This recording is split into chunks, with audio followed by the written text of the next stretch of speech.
Good afternoon, my YouTube viewers. It is Palestine. Welcome to my channel.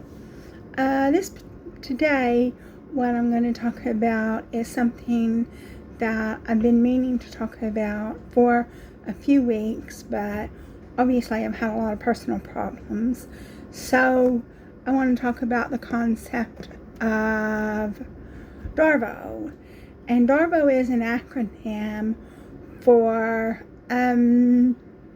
deny, attack, reverse, victim, offender. And so what that is that's a common tactic that abusers use to twist everything around and make it look like the person that they are abusing is actually the offender. And I've had that happen to me quite a few times in my life, and so I wanted to talk about a few of those instances.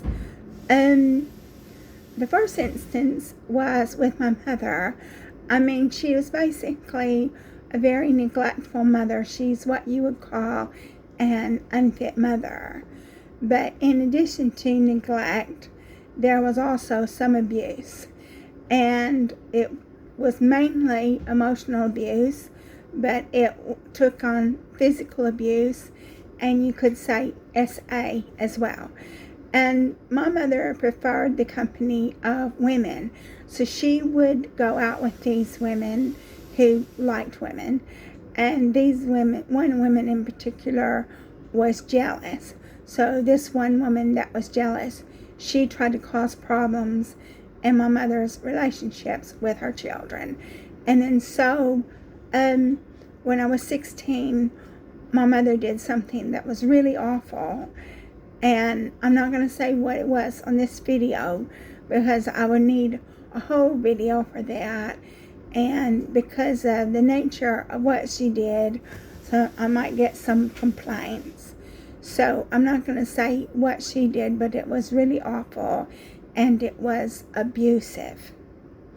And so basically, my mother employed the concept of DARVO, deny, attack, reverse, victim, offender. So she twisted it all around and made it look like she was the victim. Well, she wasn't the victim. She was the perpetrator. She abused me. Her girlfriend took me out of school, and they spent a day or a weekend or whatever abusing me, and I had to leave the home because of what my mother did. And I pretty much had unstable accommodation because of what she did, and basically my whole life. And my relationship with my mom will never be the same because of what she did. I mean, I still talk to her and everything, only because I want to have contact with my family. But my mother employed the concept of DARVO, where she twisted it all around. She was telling everybody that I tried to beat her up, but actually the reverse is true. I didn't try to beat her up. She is the one that did all the abusiveness, was the perpetrator. And then, obviously, with my two husbands were monsters. They are monsters. And they employed DARVO as well. Both of my husbands were very abusive people. My first husband, he was physically abusive, but he was also mentally abusive. And he actually, one of the things that my first husband did was he broke my nose and dislocated my jaw. That is one thing that he did. But during the marriage, he was very neglectful, very abusive, and physically and mentally. And when the marriage broke up, he took away something from me that meant a lot to me. And then he twisted it all around he employed something called parental alienation syndrome. So because of what he did, I don't have any contact with my son. And basically, that is pretty much a very unforgivable thing to do, for him to do that. And he was very abusive, and he was very neglectful, and he didn't fulfill his husbandly responsibilities, which meant to provide for the family. He didn't provide for the family. And then in addition to that, he said things about me to people to make me look bad.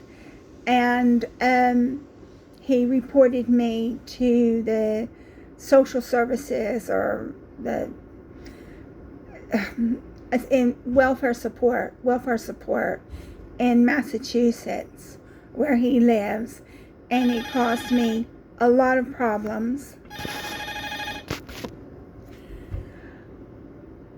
I've come back now. I had a phone call and I had to pause the video to take the call. So this is the first time I've tried pausing the video on my phone. But anyway, he caused me a lot of problems, which included getting my passport revoked. And so in order for me to get my passport back, I had to pay my ex-husband my inheritance that I got from my dad. So I didn't even get an inheritance. My ex-husband got an inheritance. And the reason why that happened is because he didn't want to support his family. He wanted me to carry on supporting his family, even though I was destitute, living in another country. And the only way I got my passport back was to give him my inheritance. So he is a monster. And then my second ex-husband was horrible too. He was an offender. He has an addiction. And basically, I didn't know about the addiction when I married him. And so, when I started going out with him. And so that's another thing that you need to do, is you need to really scrutinize people that you're dating, because sometimes they let their true character slip out. Because when I first started going out with my second husband, I asked him, I said, what do you do on the weekends? And he just said that he stayed at home playing with himself. And I didn't really fully understand what he was saying, but I just thought he was joking. But no, that's really what he did. And because that's what he did, he had these enormous hands and enormous fingers, and he couldn't wear a wedding ring or a watch because all the muscle built up on his hands, because he was actually doing what he told me he was doing. But I didn't understand what he was saying, and I just thought he was joking. And then so I gave up my career to be with him. And then after I got married, I realized that he had an addiction. And this addiction just got worse and worse. He ended up getting picked up by the police, and he blamed me. He said that he was in a job that he hated, and he was in an unhappy marriage. Well, I was in an unhappy marriage too, but I didn't go around doing the things that he was doing. And then so he said that he thought it was an OCD. And I knew there were problems in the marriage. I mean, obviously, because I realized something was going on. He had addiction. He was involved in all things sexual, and he advertised in magazines to try to get people to do things with him of a sexual nature. And so when he was picked up by the police and I found out the true extent of everything that he was doing, well, obviously the marriage was over.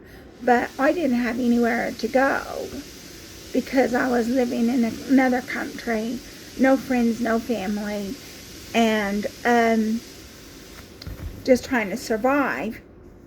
So again, I mean, it wasn't just that time, but it was the whole marriage. My husband twisted everything around and made it look like I was the perpetrator when I wasn't the perpetrator. He was the one being nasty. And obviously I can't go into detail in this video all of the things that he did, but it was a lot. It was a lot of stuff. So basically I was married to two monsters. And so basically I got nothing from the divorce. And since even though I had given up my career for him, I got nothing from the divorce.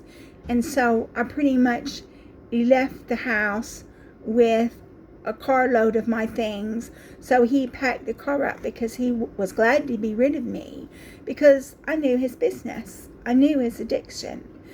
And last I heard, he's remarried. I don't know what he's doing now. I don't know. Last I heard, he's remarried. But I heard he had a child too, and I couldn't understand why a man like that would be allowed to have a child, but he is allowed to have a child. So I was the victim. You know, here I am living in the UK all alone, just pretty much destitute. I'm not living. I'm just surviving. My quality of life is not good. I'm just surviving. I have to try to do free things as much as I can. And then the third incident of DARVO was my boyfriend has a daughter that's about 30, and she's a real tearaway. She was brought up in a really rough area in the town we live in.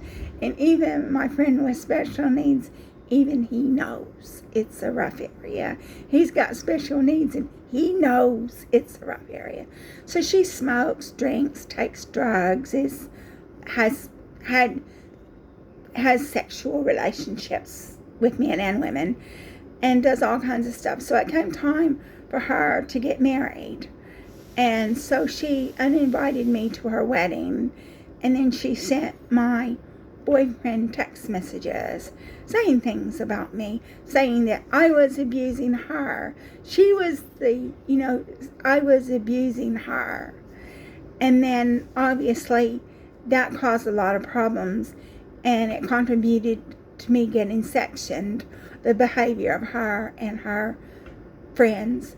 And then, but basically, because she had been going around all over the town saying things about me to people, one of the people that she had been saying things about me up to contacted me and told me things that she was saying about me, and told me things that she was doing.